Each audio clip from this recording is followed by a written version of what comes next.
1940 के दौर में जब भारत की दवाइयाँ विदेशी कंपनियों के कब्जे में थी, तभी एक शख्स ने ठान लिया अब भारत खुद की अपनी दवाई बनाएगा। आईपीओ आने के बाद से इस स्टॉक ने कैसे 43,500% का रिटर्न दिया। क्या कहता है टोरेंट फार्मा का बैलेंस शीट, और आज जानेंगे। 14 जनवरी 1924 गुजरात के महादेवपुर गांव में एक साधारण जैन परिवार में जन्मे उत्तम भाई मेहता बचपन से ही संघर्षों से जूझते रहे। मात्र 2 वर्ष की उम्र में ही उन्होंने अपनी मां को खो दिया और यहीं से जीवन की कठिन राह शुरू हो जाती है। आपने सुना होगा कभी कभी जिंदगी हमें परखती है ताकि वो जान सके कि हम कितनी ऊंचाई तक छू सकते। उत्तम भाई गांव में शुरुआती पढ़ाई के दौरान ही वो कई बार अखबारों में लोगों की सफल कहानियां सुना करते थे। वो ग्रेजुएशन करने के लिए मुंबई आ जाते हैं। उन्हें विल्सन कॉलेज में बीएससी की स्टडी करने लगते हैं। ग्रेजुएशन खत्म होते होते उनका सफर शुरू हो जाता है भारत की आजादी के बाद इंडस्ट्रियल सेक्टर में क्रांति लाने का। ये उस समय की बात है जब भारत आजादी की दहलीज पर था, देश नई पहचान गढ़ने की तैयारी कर रहा था। वैसे उत्तम भाई भी देश के नए भारत को बनाने में योगदान में पहला कदम रख चुके थे। क्लर्क से लेकर टोरेंट फार्मा तक का ये सफर, कैसे कंपनी 40 देशों तक अपने आप को विस्तार करती है, कैसे ट्रिनिटी लिबर्टी से एक टोरेंट फार्मा बनती है, कैसे स्टॉक 4 रुपए से आज 3700 रुपए का हो चुका है। वो दिन आता है 1944। उत्तम भाई को सरकारी नौकरी मिल चुकी थी, पर उनके अंदर का सपना कुछ बड़ा करने का था। पर उनका क्लर्क की नौकरी में मन न लगता। उन्होंने जल्दी नौकरी छोड़ दी। सोचिए, सरकारी नौकरी जिसके लिए आज हर परिवार का सपना होता है कि मेरे बच्चे की सरकारी नौकरी लग जाए, फिर तो लाइफ सेट है।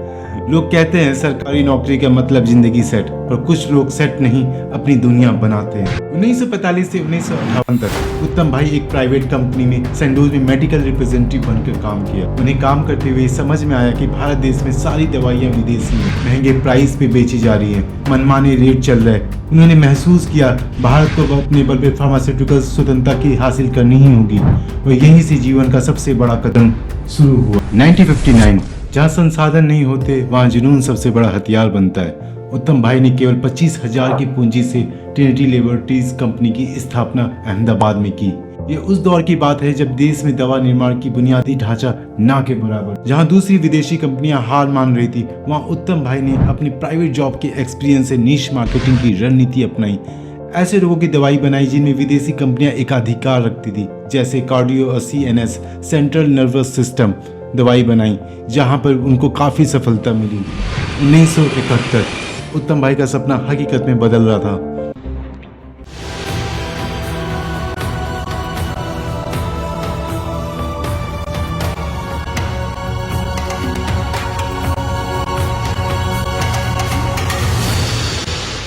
आईपीओ आने के बाद से शेयर मार्केट में कंपनी ने 870 गुना रिटर्न दिया है। उत्तम भाई की मेहनत से कंपनी ने मार्केट कैप 1,21,300 करोड़ का है। शेयर मार्केट में लोगों को प्रॉफिट मिलने से शेयर मार्केट की हमेशा चर्चा हर जगह होती है। बड़ी डील हुई है और टोरेंट फार्मा ने JB केमिकल्स खरीदने का करार किया। One of the biggest news flows was on Torrent Pharma that it is all set to acquire chemicals from KKR. यानी सोचिए, अगर किसी ने 1 लाख रुपए लगाए होते 2003 में, तो वो आज के टाइम पे 2025 में ये 87 लाख रुपए हो चुके होते। तो स्टॉक मार्केट कोई गैम्बलिंग नहीं है, ये एक मार्केट है, एक बिजनेस है। अगर आप शेयर मार्केट में कुछ पैसा इन्वेस्ट करते हैं एक लॉन्ग टाइम पे, तो आपको एक अच्छा ग्रोथ मिलता है। और ये टोरेंट फार्मा ने करके दिखाया है कि इन्वेस्टमेंट से कैसे पैसे बनते हैं। अगर टोरेंट फार्मा के नेट प्रॉफिट की बात करूं, तो अगर प्रॉफिट देखा जाए तो इनका मार्च 2014 में 664 था। उसके बाद मार्च 2017 में 934 हुआ। अप्रॉक्स थोड़ा सा ऊपर नीचे डिक्लाइन करता रहा, बट उसके बाद अगर मैं देखूं 2020 कोविड की टाइम पे और इसके प्रॉफिट गिरने की जगह पर बढ़ा है। यहाँ पर ये 1025 हुआ। उसके बाद ऐसे ही बढ़ते हुए ये मार्च 2024 में 1656 रुपए का हुआ, और ओवरऑल मार्च 2025 में 1911 है। और इससे पता चलता है कि इनका प्रॉफिट कंटिन्यू बढ़ता जा रहा है, प्रॉफिट इनका कम नहीं हो रहा।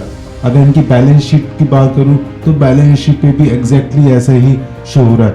मार्च 2014 में 5022 इनका बैलेंस शीट मेंटेन था, और यही इनका मार्च 2020 में आके उसके बाद ये मार्च 2025 में 14,396, मतलब बैलेंस शीट भी इनका कंप्लीटली मेंटेन है।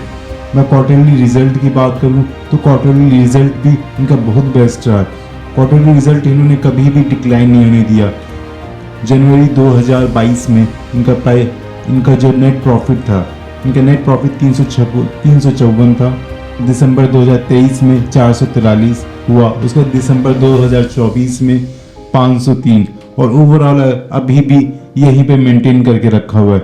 तो कहीं भी इनके प्रॉफिट लॉस ऐसा नहीं है, फ्लैक्चुएट हो रहा है, मेंटेन है। और इससे ही पता चलता है कि मार्केट में कंपनी कंप्लीटली अच्छे से वर्क कर रही है यहाँ पे। और मैं इसी साथ आपके लिए एक नई वीडियोस लेते आऊंगा जहां मैं शेयर मार्केट किसके बारे में बात करूंगा, चाहे स्टोरी टेलिंग के साथ साथ फंडामेंटल और टेक्निकल की भी बात होगी। बस मैं स्टोरी तक ही आपको छोड़ के नहीं रख सकता, फंडामेंटल टेक्निकल जानेंगे, हम जानेंगे कैसे हम इन्वेस्ट कर सकते हैं शेयर मार्केट में, कैसे हम ग्रोथ कर सकते हैं स्टॉक मार्केट के। तो इसे लाइक करें, सब्सक्राइब करें चैनल को। Thank you so much.